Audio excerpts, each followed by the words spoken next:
How many of you have an employee engagement program inside of your company? Right? Pretty much everybody is investing in something around employee engagement. Now, the really interesting thing about employee engagement is that this has been around for a couple of decades, right? It's not a new concept.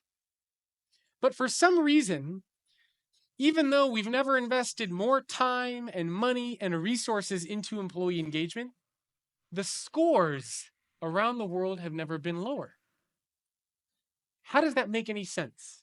You would think that if you put more time and energy into resources into something, that your engagement scores would go up. But instead, they're not going anywhere. Why is that the case? I think what's happening is that inside a lot of organizations around the world, they think of employee engagement as kind of an adrenaline shot. So, what do I mean? Now, on day one, when somebody starts working for your company, nobody ever says on day one, this place sucks. Doesn't happen. On day one, people are genuinely excited to be there. They want to make an impact. They want to make a difference. They want to know who they're going to be working with, what teams they're going to be on. Like, people are excited to be there on day one, right? And then something happens over time where gradually our satisfaction starts to go down. And then when it goes down inside of our companies, what do? We do our annual employee engagement survey, right? The one that we all love. And we do our survey and we see that we scored a 65. And we panic and we get scared. And we typically then turn to HR and we say, hey, HR, you got to fix this. We can't have a 65. We need like a 99. And we need it soon. Do it quickly. And HR says, well, anybody got any ideas? What can we do? And somebody says, ooh, I have an idea. Why don't we give them hot yoga on Tuesdays? And guess what? It works. Temporarily. Temporarily, it does work. Our satisfaction goes up. And then what happens? It goes back down. And when it goes back down, we say, ah, man, we got a 62 again. Anybody else have any good ideas? And somebody says, yeah, how about we give them free food on Friday? And guess what? That works too. And this is sadly how most companies around the world think of employee engagement. An adrenaline shot, a temporary fix to a long-term problem. Now, in psychology, there is a concept known as the hedonic treadmill. And the hedonic treadmill is a theory which basically states that humans, we as individuals, we're very good at adapting to things. Right? We're very good at adapting. So what that means is that if you show up to work one day and you have free food, you're going to think, oh my God, that's amazing. And then in 3 months, you're going to show up to work, you're going to see all that free food, and you're going to say, I'm used to it. It's expected. Of course I should have free food. What else are you going to do? What else can you do besides free food? Can I bring my dog to work? Can we do hot yoga? Can you build a gym? What other perks can you give me? And then we get used to that. And then you have to do something else. And then we get used to that, and you have to do something else.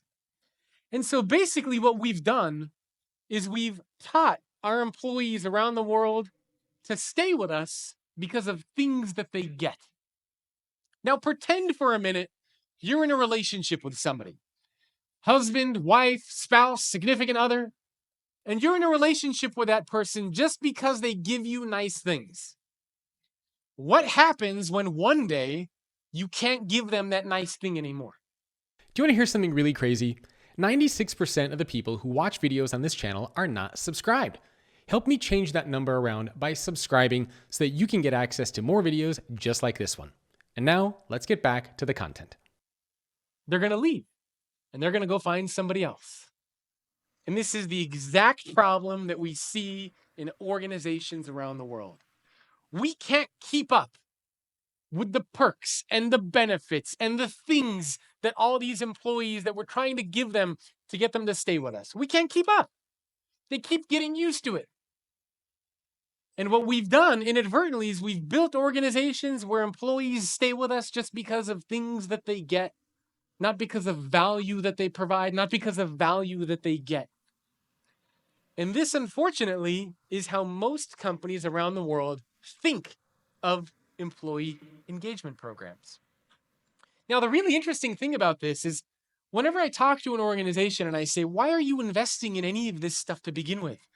They say, well, we want to empower our people. But that's interesting, right? Because on day one, right, up here, your employees are already empowered.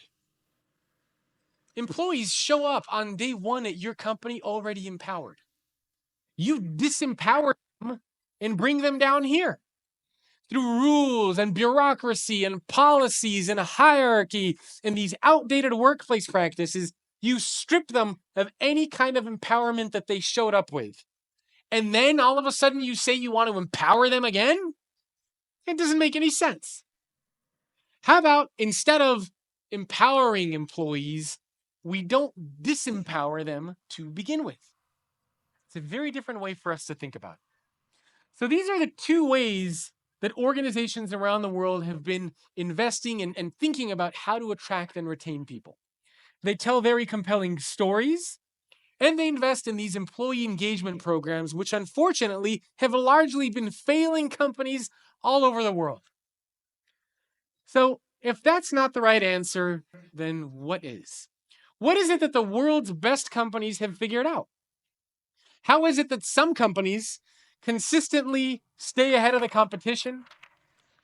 How is it that some companies are consistently more profitable, have higher customer satisfaction, and they just seem to be doing better than everybody else? There's a psychologist by the name of Thomas Gilovich, and he did a research project a little while ago, and he studied how does your satisfaction level get impacted depending on if you invest or buy a physical good or an experience. And what he found is that if you buy a physical good, like an iPhone, for example, over time, what starts to happen is your satisfaction goes down. Your satisfaction goes down. But if you invest in an experience, over time, your satisfaction goes up. And that's what the world's leading companies have figured out. How do we make it feel like when employees start working for us, they didn't just invest in a transaction, they purchased an experience? How do we keep their engagement, their satisfaction? How do we keep these things going higher, not lower? Now, I mentioned I looked at 252 companies around the world. And some of the companies that do an amazing job of this are companies like Microsoft, Cisco, Adobe, LinkedIn, Accenture, Riot Games. All these organizations do an amazing job of investing in employee experience. Now, I'm sure a lot of you are probably wondering, how does employee experience fit with employee engagement? What's the difference? How does it all connect? Now, unfortunately, as I mentioned, most companies view employee engagement as an adrenaline shot, right? They view it as a short-term fix to a long-term problem. Employee experience, on the other hand, is making changes to the core workplace practices inside of your organization around your people. So here's how these things fit together.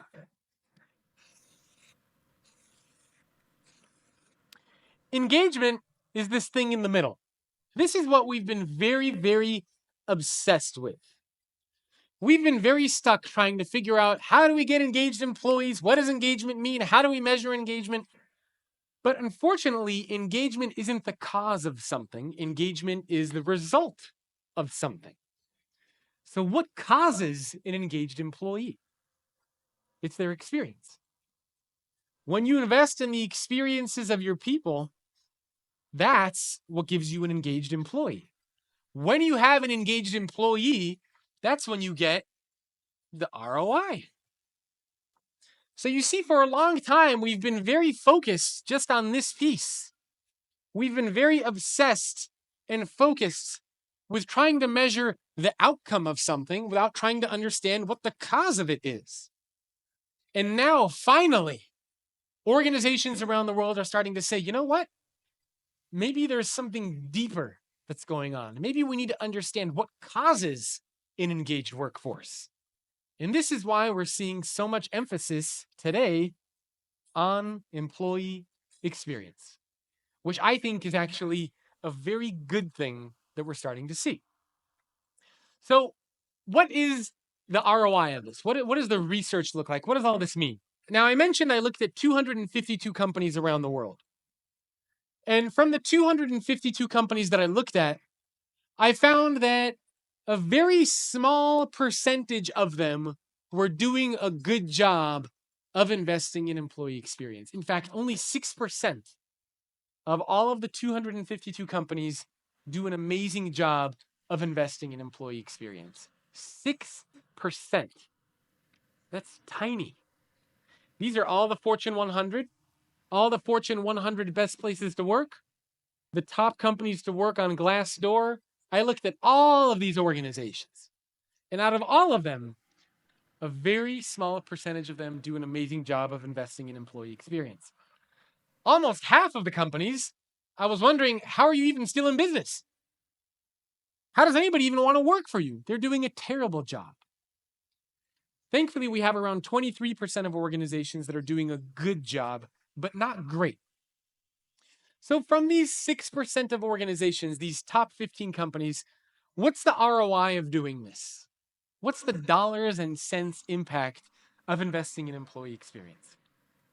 I looked at the ROI in a couple different areas. The first thing that I looked at was anecdotal data. And I would ask a lot of these executives and CEOs, you're investing in employee experience. Do you see any impact? And they would all say, yeah, we see impact. Employees are happier. We see better productivity. And I said, okay, well, let me take this one step further.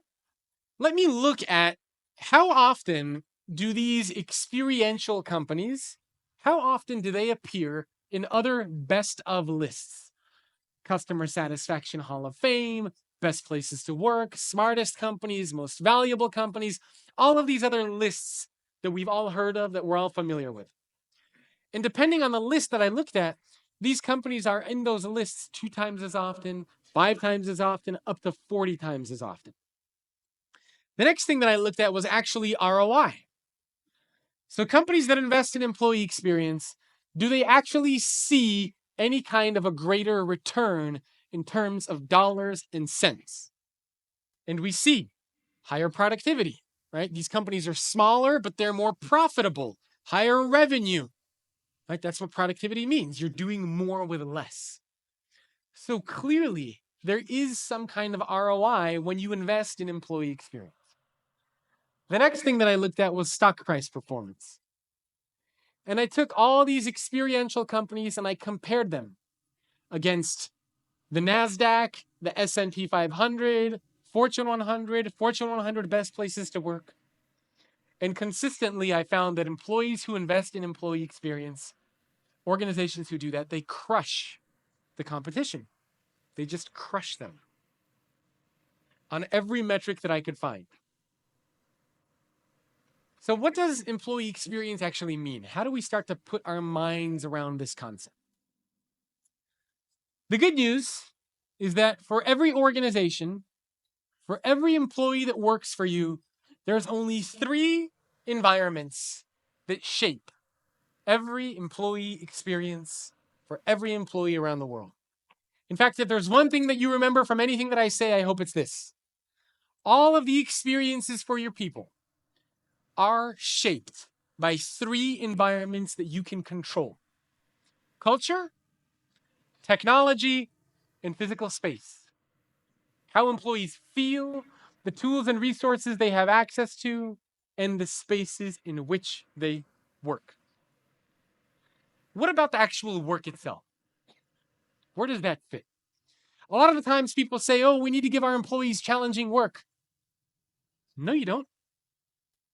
What I find starts to happen is that we start to take work and we start to complicate it. And we throw problems and roadblocks and hurdles in front of employees to make it challenging. That's not effective. Now think about this for a minute. Think about who actually controls the work. Now, think about your careers for a second. Many of you picked the colleges that you went to. You picked what you wanted to study in those colleges. You picked the organizations that you applied for. And you picked the role inside of the organization that you applied for. So who controls the work? You do. You decide the work that you're going to do. If you're in HR, guess what you're going to be doing? HR stuff. If you're in sales, you're going to be closing deals. If you're in customer service, you're going to be helping customers. You control the work. The organization only controls the environments in which the work gets done. I'm sure you've been in a situation at some point during the course of your career where you didn't like your job. And so you quit your job and you go work for another company. And the other company that you work for is usually in the same geographic location, same company size, same industry, and in fact, you're doing the same work. But now, for some reason, you love your job. So what changed? Why do you love your job now? It's not because of the work, right? The work is the same. It's because of the environments in which the work gets done. It's because of how you feel doing that job. It's because of the tools and resources you have access to do that job. And it's because of the spaces in which you work when you are doing that job. So 3 environments shape all employee experiences for every employee, every company around the world.